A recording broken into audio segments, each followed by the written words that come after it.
Well, good morning, everyone, and welcome on into our Valley News Now desk this morning. It looks like we got a pretty beautiful day out there so far, looking pretty good, but I hate to break it to you. We do have a first alert weather day today. I'm going to get into those details in just a moment here.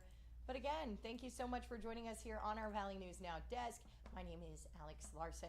So again, like I was just telling you, we do have a first alert weather day. That is today. So I'm going to pull up our website for you, give you a little bit of a better idea of what we're looking at here. You can see I'm on the Valley News Live homepage here. I'm going to hop on over to the weather tab where meteorologist Lisa Green just updating this for us just a short time ago. So looks like significant severe thunderstorm threat is happening tonight and some heat concerns for the weekend. So it looks like right now in Fargo we're sitting at 66 degrees, but as we head on into the evening, it looks about 7 o'clock, we're going to be at 86, but we're also going to be seeing those strong storms, and it looks like the possibility for those continues throughout the night up until about midnight. So we're going to head on over to our 11-day planner. Like I just said, that heat, and you can see that is following suit here in this 11-day planner. Today we're looking at a high of 87, tomorrow a high of 91, even Sunday a high of 88. So lots to be aware of as we take on this heat this weekend. So remember, our first alert storm team, they work very hard to keep you updated throughout the day with everything you need to know to keep you prepared for events just like this. Now remember, you can find those details to download this. All you got to do is look up the VNL weather app in your app store. It's available on Apple as well as Android, and they post videos throughout the day. It'll follow you where you go, so you can get your forecast wherever you're at, and that is easy to download, free to use. So we're going to move on to our news portion of this segment now. New this morning, a 16-year-old girl is suffering serious life-threatening injuries after Highway Patrol says she crashed into a semi in Barnes County. So North Dakota Highway Patrol says that crash happened yesterday, Wednesday, just after 10 a.m. at the intersection of 24th Street and 112th Avenue South. It's about a mile east of Rogers. So officials do say the teen from Hannaford was driving a pickup and she ran a stop sign, hit the rear passenger trailer tank of a semi driven by a 68-year-old man from Eccleston.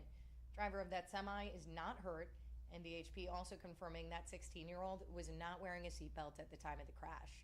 Identity of the driver, that will not be released since she is a juvenile. And the trial of a man accused of murder in a 4th of July shooting at a bar in Grand Forks last year is now in the hands of a jury. So yesterday, the state and defense resting their case in the trial of Nicholas Narveson. So he's accused of shooting and killing James Jorgensen. Again, that was last year in Grand Forks at Sledster's Food and Brew, July 4th. State of North Dakota making their case, saying that this shooting happened without warning. Yesterday, Narveson himself taking the stand, saying he was in fear for his life that night at the bar. Now, we will continue to follow this trial for you, and we'll, of course, update you once there is a verdict there. And we're continuing to learn more information out of Jamestown. Now, if you remember earlier this week, that situation that was going on, 12-hour-long standoff. So the man who's in custody is Jacob Schmidt. He's accused of threatening to kill a woman, then barricading himself in a home. I'm going to pull this video up for you here so you can get a better idea, maybe refresh your memory here of what's going on. So he barricaded himself in a home, and the victim told officers Schmidt had been using drugs heavily and had not slept for about 4 days. He allegedly told her he will burn her on a cross and called her a witch. Call came in around 2 a.m. on Wednesday. Police say 4 people were evacuated from that home, but Schmidt took a 2-year-old child with him. After nearly 12 hours, that child was removed safely, and Schmidt was taken into custody. He made his initial court appearance yesterday in Stutzman County Court. And I got some details for you about a phishing scam, a warning coming from the Cass County Sheriff's Office. They say a new phishing text scam has emerged in the Fargo-Moorhead area. So here's what's happening. Officials say these texts appear to impersonate the North Dakota Department of Motor Vehicles regarding supposed fines and a threat of license suspension if these are not paid. Website the scammer text links to is actually a fraudulent site, but it is set up to mimic NDDOT's website. and it could possibly be used to collect your credit card information. Cass County officials say several Cass County employees have gotten these messages on either their county-issued cell phones or their personal phones across all major carriers. Sheriff's Office believes this scam could start to affect the general public as well. So they do want to remind you, NDDOT is never going to send you a message like that regarding fines.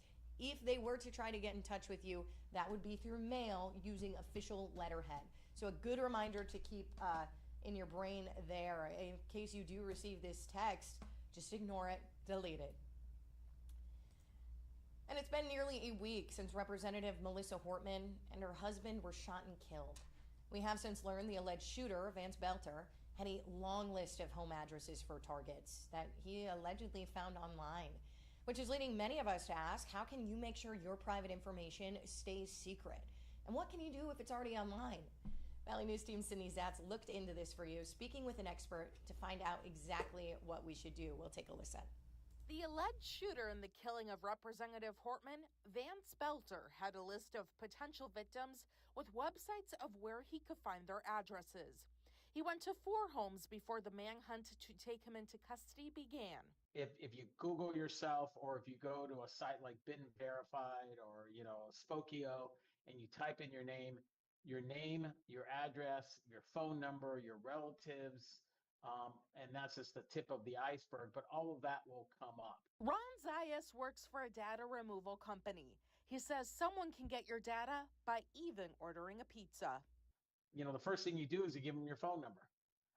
Or if it's an app, they have your phone number because it's coming to the app. And then you give them your address. While it doesn't necessarily have to be an employee who leaks your information, companies can have data breaches, but people can also buy your information. That information is used to scam you.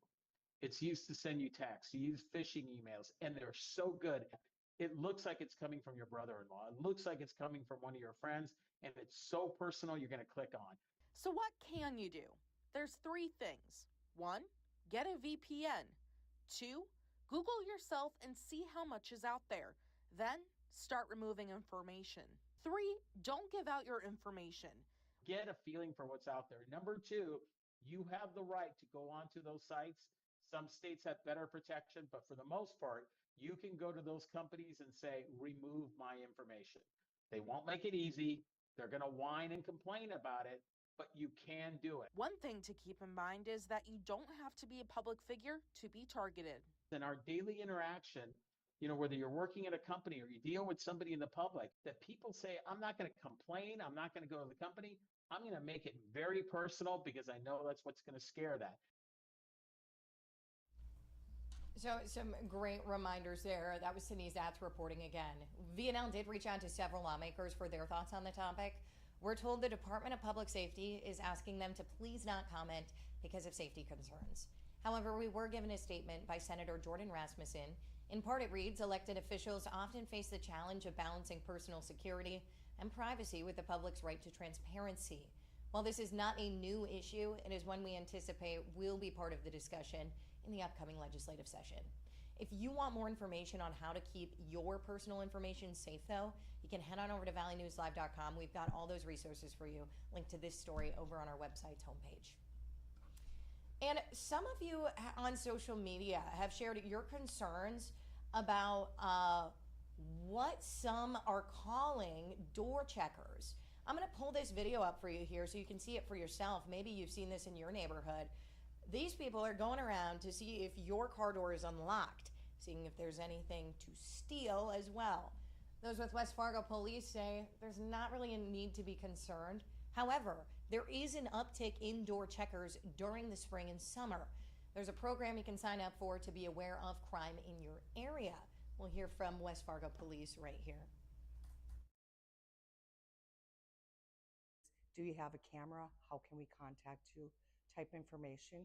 And if we notice an area or a neighborhood that is being targeted, we are able to reach out to the folks that have registered their cameras and ask them to check their cameras to see if they see anything suspicious. So I do want to clarify for you here, the police departments do not actually watch your cameras. We have more information on that available on our website, valleynewslive.com. And the city of Fargo announcing the results of recent compliance checks, which are used to ensure that local businesses are not selling to minors, selling alcohol to minors in that fact. In total, there were 32 Fargo businesses checked, with 6 of those failing the compliance check. Those bars are listed on your screen right now. All 3 Fargo Applebee's, Chili's, Bismarck Tavern, and the Empire. This is all the first offense for all the 6 businesses in the past year. That means they're going to be fined $500. And local shops on 32nd Avenue are sharing how construction's impacted their business as crews move into the next phase of road work. So they've just finished up phase 1 if you've been over in that area, and they've since reopened parts of that road. Great news for local businesses who say they've seen less customers as of late. Trying to get people here, for the last month and a half, the only way that you can access us is through the Hornbachers parking lot. And when people see those orange and white cones, they get scared, they get intimidated, like, how am I going to get around? And they miss us. Other businesses are not quite out of the woods yet. Phase 2 has started with new road closures along 32nd Avenue. And the Fargo National Cemetery is one step closer to building a brand new veteran center. Exciting news over there. Yesterday, Senator John Hoeven announcing they have secured approval for the design of the building. They presented a model of what the near 7,000 square foot space is going to look like. It's set to serve as a gathering area for family and friends, have an office space for VA staff, and will include indoor restrooms as well. The project now moves to the final design phase with a groundbreaking date anticipated in the fall. Super exciting news there. Well, that's about all I got for you on this Friday morning. Remember, we'll keep you updated online, on air, with our alert desk as well, streaming on social media too. You can find us there with everything you need to know to keep you updated and safe throughout the day. Remember, we got a First Alert Weather Day on our hands. You're going to want to be weather aware. Our First Alert Storm team has everything you need to know to keep you and your family safe and prepared as we continue to take on severe weather season. But again, that's about all I got for you. I'm signing off for the day. We'll see you back here next week on Monday around 7:30 on Facebook, YouTube, as well as our live stream. I'm Alex Larson. Have a great weekend.